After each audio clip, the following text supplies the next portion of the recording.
Muy buenos días, estimados amigos. Complacido de estar hoy aquí con ustedes en este ciclo de Foro Chat.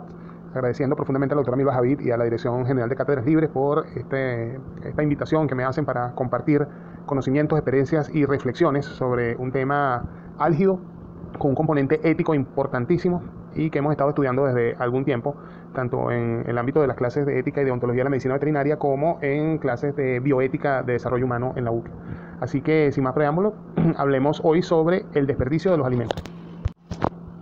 Estamos viviendo en una crisis con variados componentes, pero quizás una de las expresiones más fuertes de la crisis mundial en este momento es precisamente el cambio climático.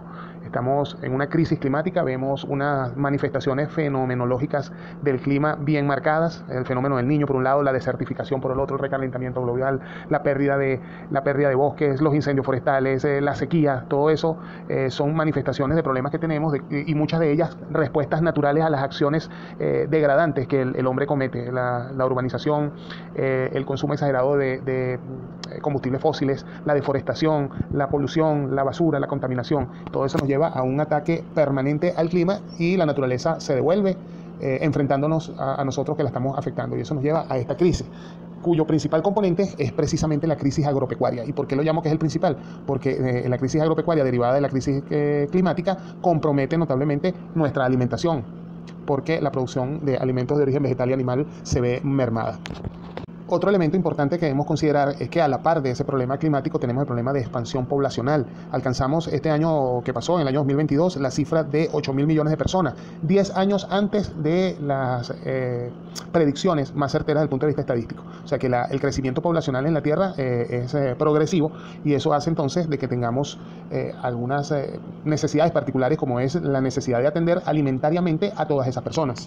Veamos algunas estadísticas al respecto. Por ejemplo, en el año 2018, la tasa de consumo de alimentos mundial per cápita era de 675.2 kilos por persona. Ese es el promedio.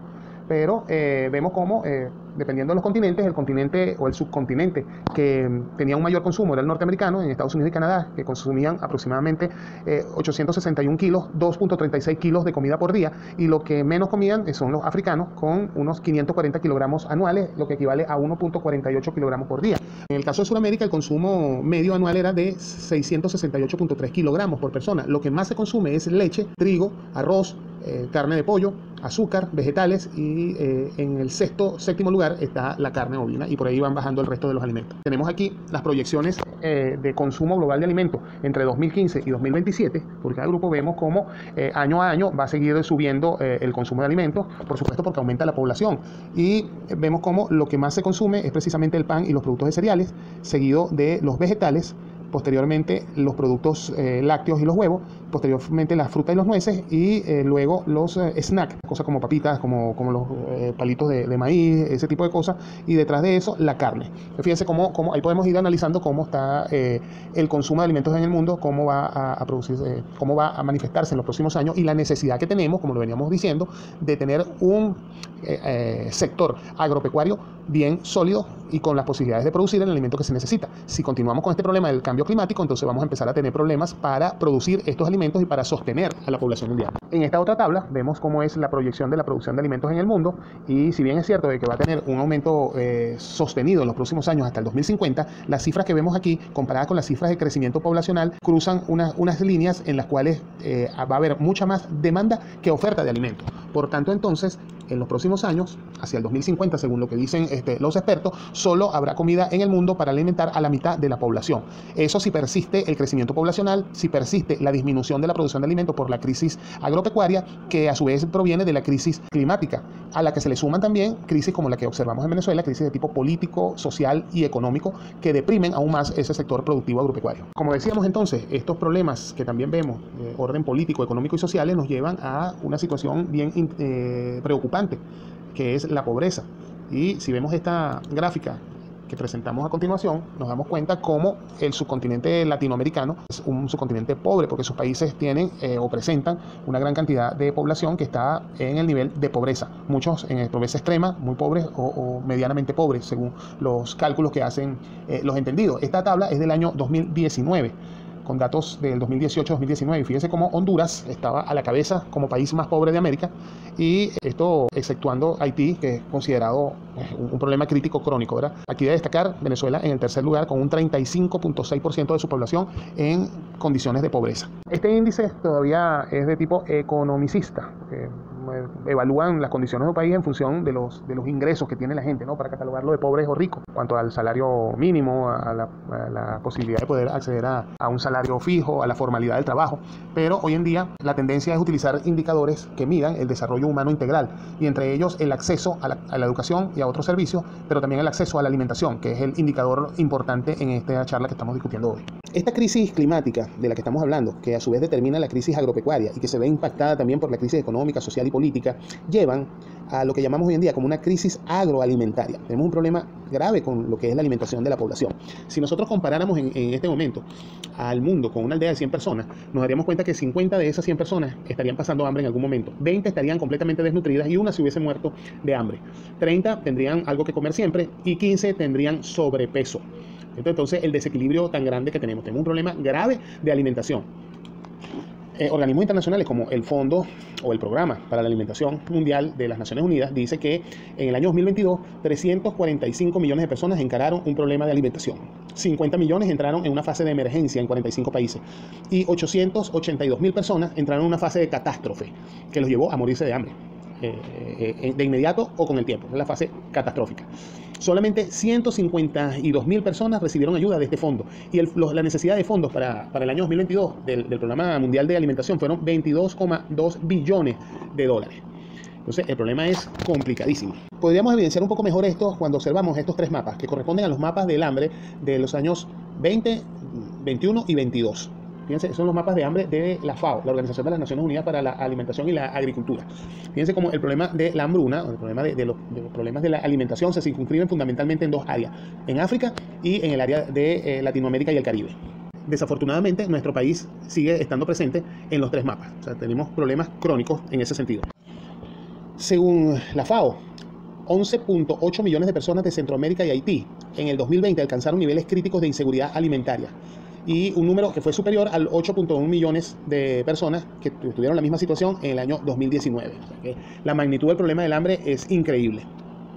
Entre 2019 y 2021, Haití punteó la lista de los países con mayor subalimentación, con 47.3% de su población, seguida por Venezuela, que los datos indican que entre el 19 y el 21, el 22.9% de la población tenían problemas de subalimentación.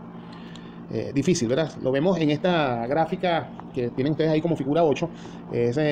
Datos de la FAO indican que desde el 2009 nosotros tenemos un aumento progresivo de los niveles de subalimentación, que estamos muy por encima del promedio de América Latina y muy por encima del promedio de América del Sur. Ahora, ¿cuál es el problema de esto? Porque mucha gente dirá, bueno, y no nos dieron un premio por los mejores programas de alimentación. Lamentablemente, todo indica que la FAO no publicó los datos completos de lo que era. O sea, algo pasó ahí, que la FAO dio el premio por los programas que estamos haciendo, pero no publicó los datos completos que se reservaron y fueron publicados posteriormente, en donde se da cuenta que Venezuela pasa por una crisis de pobreza y una crisis de inflación, pero fundamentalmente una crisis de alimentación que conlleva a una crisis sanitaria importante, porque recuerden que la alimentación sana es la base o una de las bases de lo que es la salud. Y eso lo podemos ver desde hace muchos años en la calle, cuando hay gente recurriendo a los programas sociales, por ejemplo, los de Cáritas, las ollas solidarias, pero también recurriendo a los basureros para conseguir cosas que comer. El hambre no es un juego, es un problema grave, sobre todo por esto último que les estoy diciendo. O sea, la alimentación, recordemos, estimados amigos y amigas, la alimentación sana es la que basa una salud fuerte. Si no tenemos alimentación, no tenemos una buena salud, y en el caso de los niños tenemos un desarrollo muy pobre.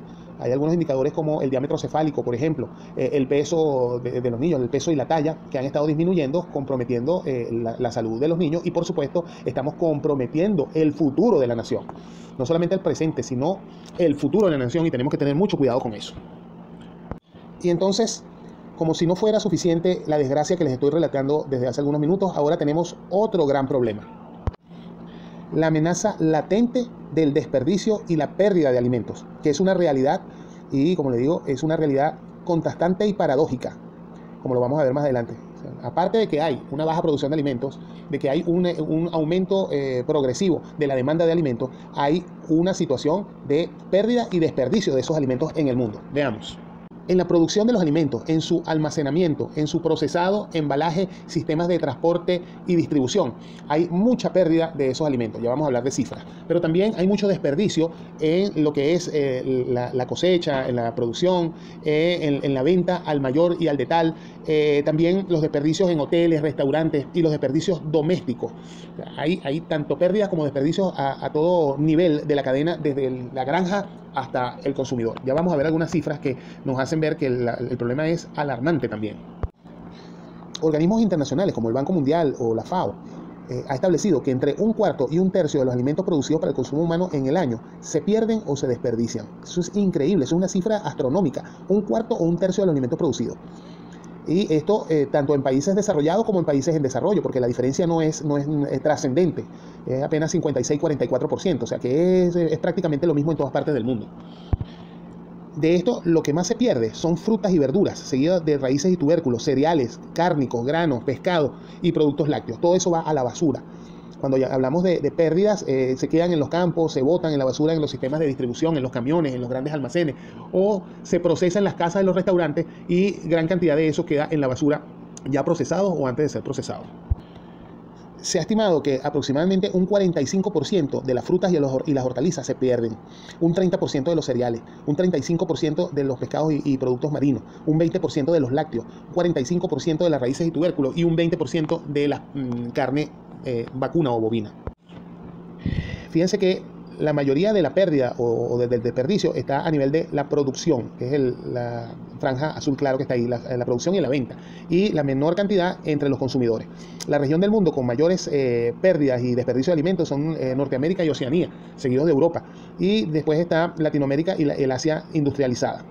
Pero la diferencia, volvemos, no es tan significativa cuando empezamos a entender que es alimento que se pierde. Un kilo de alimento, una manzana, un mango que se pierde es alguien que no lo puede comer en el mundo. Entonces los datos no son significativos de diferencia aquí. En España en el 2012 se hizo un estudio en los hogares acerca del desperdicio de alimentos y los resultados fueron que la mayoría de los alimentos que se botaban o llegaban a la basura eran alimentos sobrantes de las comidas. Le seguían los productos deteriorados por su mala conservación o almacenamiento o por un exceso de tiempo, alimentos sobrantes destinados al aprovechamiento pero olvidados para el consumo allá en el fondo de la nevera, productos caducados, productos cocinados en exceso o preparación inapropiada, productos con fecha de consumo preferente, o sea, la fecha de consumo que decía ahí, la gente no lo consume después de esa fecha, y por otros motivos un 21%. Fíjense que estos datos son bien interesantes y nos dicen más o menos cómo es la tendencia del consumo, que no es diferente a nivel mundial porque se han hecho otros estudios y más o menos andan en los mismos datos.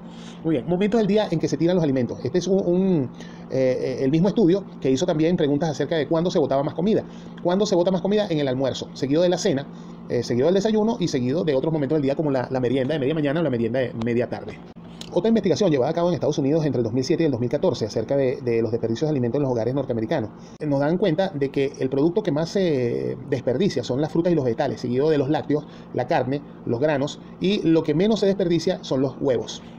¿Por qué se desperdician los alimentos? En Colombia se hizo una encuesta y los resultados enfilaron hacia estas dos razones. Primero, estándares de calidad, por el color, por la forma, por el tamaño, por el empaque, y por temas comerciales como la rotación, las temporadas o la fecha de vencimiento. Ahora, destacamos que esto es un reflejo del problema estético que tienen las sociedades. O sea, hay un desprecio por las cosas, por las cualidades. Es un tema escabroso porque tiene el mismo fundamento de la discriminación racial o la discriminación por especie o la discriminación social. O sea, yo observo algo que no está dentro de mis cánones de belleza y entonces yo lo desprecio, lo desecho. Muchas de esas frutas, de esos vegetales, de esos productos que están en un empaque cuyos colores no me gustan, siguen sirviendo cuando yo los meto a la basura. Siguen siendo alimenticios, no están dañados, no, pero como no tienen la forma que yo quiero, ni el color que yo quiero, ni tienen el tamaño que yo quiero, entonces desprecio la zanahoria pequeñita o la manzana que está medio roja, o desprecio la papa que tiene una forma muy extraña, o desprecio una lechuga que tiene una hoja marchita. Reitero, y votamos sin justificación. Estamos votando 1.300 millones de toneladas de alimento en el mundo.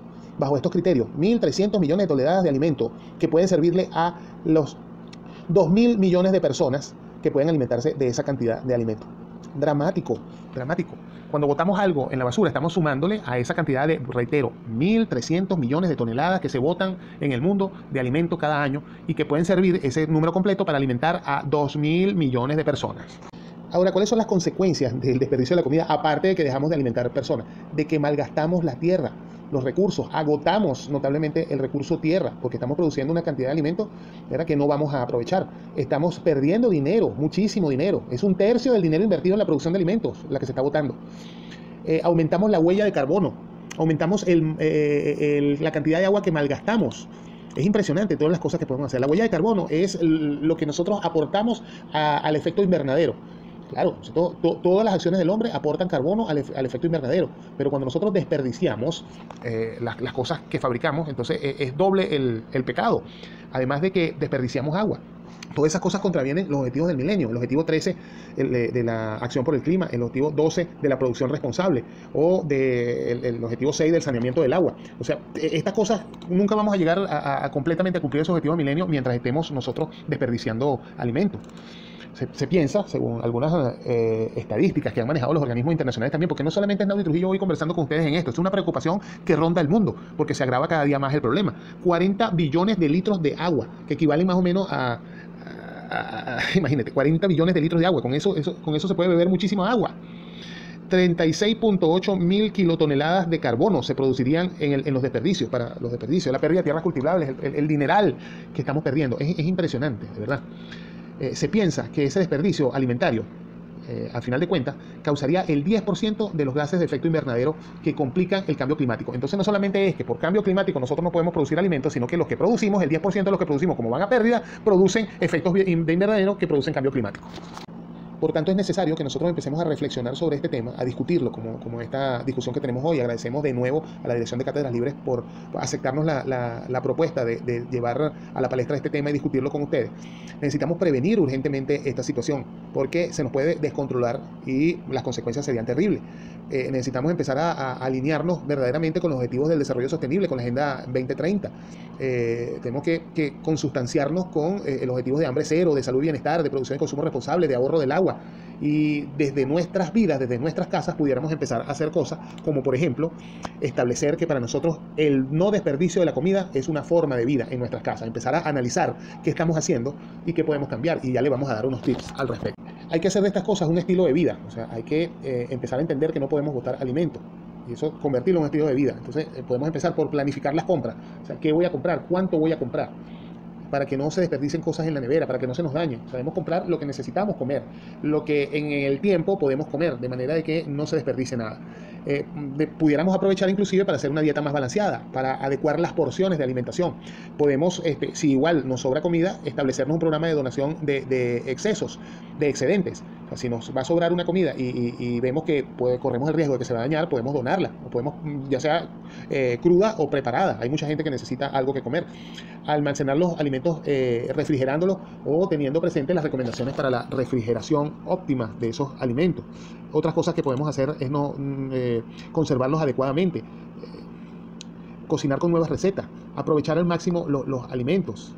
Por ejemplo, hay batidos en donde, como por ejemplo la lechosa, muchos de los entendidos en nutrición y en alimentación natural hablan de que la lechosa hay que licuarla completa con todo y las semillas y la cáscara, al igual que otros productos en donde si los licuamos con la semilla hay un aporte nutricional adicional, porque podemos aportar zinc y selenio que está en las semillas, por ejemplo, o algunos elementos de oligofructosacáridos que están en las cáscaras de esa fruta. Entonces, al licuarlas completas y por supuesto colarlas bien, aprovechamos al máximo esos productos por un lado, y por el otro lado minimizamos las pérdidas.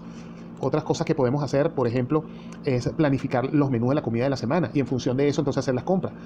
También podemos aprender a distinguir entre la fecha de caducidad y la fecha de consumo preferente. El hecho de que los alimentos tengan una fecha de caducidad, esa fecha de caducidad es en función estética la mayoría de las veces. Hasta este momento los vegetales se pueden consumir, de ahí en adelante se ponen feos, ¿okay? Y eso tiene connotaciones de mercadeo, pero muchas veces no tiene connotaciones nutricionales ni de inocuidad. O sea, de repente podemos seguir consumiendo esos alimentos sin ningún problema. Hay en Estados Unidos, en Canadá y en algunos sitios de Europa en donde la comida que está a punto de vencerse o la venden más barata si está en muy buenas condiciones, pero si está estéticamente diferente, en oportunidades inclusive las regalan. Y hay gente que llega a los supermercados a buscar ese tipo de comida porque no tiene problema con consumirla.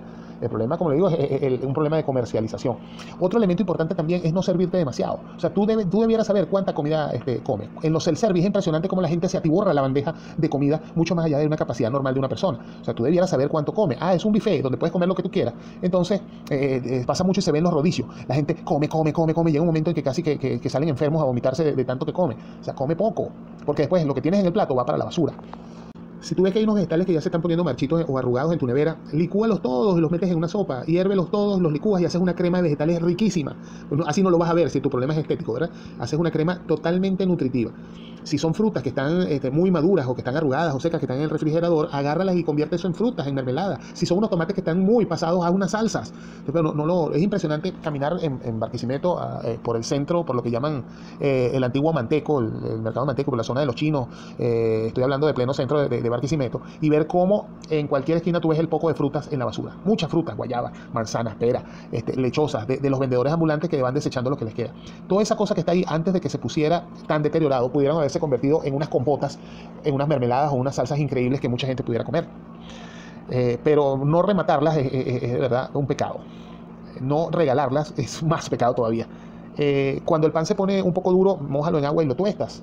Prepara tostadas a la francesa, remójalos en huevo y haces tostadas a la francesa. O sea, hay muchas formas de hacer que los alimentos que pensamos que no se puedan consumir solamente por las condiciones estéticas que tienen, pudieran ser. Ahora, si es un pan mohoso, ahí es otro tema, ¿no? Ahí sí no es inocuo y puede causar problemas. Pero si es un pan que solamente está duro, podemos hacer cualquier cosa, rallarlo y utilizamos ese pan rallado para espesar alguna salsa o algo. Convertir las frutas, como les decía, en batidos, que ahí no vas a ver cómo están, y vas a aumentar su capacidad nutricional. Lo otro que puedes hacer es conservar bien los alimentos, aprovechar, como decía, los alimentos sobrantes, pero también hay una técnica que está cobrando auge, que es lo que se llama el batch cooking. ¿En qué consiste el batch cooking? En cocinar por lotes. Los domingos hago una fiesta en mi casa, los sábados, el día que yo quiera, la fiesta del batch cooking, que es cocinar todas las raciones de la semana, y preparo antipastos, y preparo asados, y preparo cualquier cantidad de cosas, y todo eso lo envaso en función de un menú que he hecho en la semana, y así es la mejor forma de no desperdiciar nada, porque todo tiene su sitio en las recetas, todo tiene su utilidad dentro de las recetas. En internet se pueden conseguir cualquier cantidad de metodologías, recetas, consejos útiles para hacer de la cocina por lotes o el batch cooking una dinámica bien interesante para la alimentación. Aparte de que todo esto redunda en una disminución de los costos por alimentación, porque vamos a empezar a perder menos y aprovechar más. Tan serio es este problema que las Naciones Unidas, a través de su organismo especializado, como lo es la Organización para la Agricultura y la Alimentación, FAO, nombró el día 29 de septiembre como el Día Internacional sobre la Concientización para la Pérdida y el Desperdicio de Alimentos. ¿Con qué propósito? Con el propósito de decirle a la gente, mire, esto es un problema grave. Aparte de que es muy egoísta abortar alimentos, porque estamos afectando la tierra. Estamos afectando la tierra como planeta, estamos afectando la tierra como sustrato, estamos afectando la naturaleza, estamos siendo muy egoístas y faltándole respeto a la gente que se para de madrugada todos los días para ordeñar una vaca o para cultivar un terreno, para cosechar, para que con todo el gusto del mundo usted tenga alimento en su mesa todos los días. Es muy egoísta y es una falta de respeto para los que pasan hambre, que usted esté botando comida. Eso parece que estuviera hablando mi abuelita, ¿no? Pero es que es así, o sea, yo no le entendía a ella bien cuando estaba muy pequeño. A medida que fui creciendo me empecé a dar cuenta de cuál era la magnitud, y hoy en día que trabajo en el área de bioética y me estoy metiendo en esto del desarrollo sustentable, de la gerencia integral para el desarrollo humano sostenible, sustentable, y estoy aplicando los elementos de bioética, me doy cuenta de que esto es un problema ético importante. Es muy egoísta para los que pasan hambre de que tú estés botando comida, es muy egoísta hasta para ti mismo, para tu bolsillo, porque produce unas pérdidas increíbles. Entonces, no desperdiciar comida definitivamente es un imperativo ético, debe ser uno de los elementos importantes del comportamiento humano hoy en día. Necesitamos entonces reflexionar acerca de este elemento, porque es un elemento, como reitero, es un elemento que tiene connotaciones no solamente éticas y morales personales, sino también bioéticas, porque la repercusión de todo esto en el ambiente es increíble. Entonces, estimados amigos y amigas, la próxima vez que usted vea frente a sí un plato de esta magnitud, o ese tamaño, ya sea porque usted se quiere dar un gusto, porque lo invitaron, porque está en alguna celebración, empieza a pensar si usted de verdad se va a comer todo ese plato, o si puede comérselo, porque de repente las condiciones de salud no son las mejores, las condiciones de edad como para echarse ese atracón. Pero por favor, no la vaya a botar. antes de tirarla, póngala para llevar y se la lleva a su casa. Alguien en su casa, algún vecino o alguien en el camino puede utilizar ese alimento. Algún perrito en su casa, un gatico, lo puede hacer también. O finalmente lo tira en el compostero donde tiene usted destruyendo toda la materia orgánica que no puede consumir, y eso se va a convertir en un momento en abono, y utilice ese abono para abonar el arbolito frutal que tiene al fondo del patio. Y ayudemos así a la naturaleza a que continúe produciendo para que nosotros todos pudiéramos comer. Muchísimas gracias por su atención y bueno, los invitamos a que conversemos acerca del tema y discutamos, de manera que salgan de aquí convencidos de lo que van a empezar a hacer de mañana para colaborar con el mundo a no desperdiciar y no perder alimento. Buen día.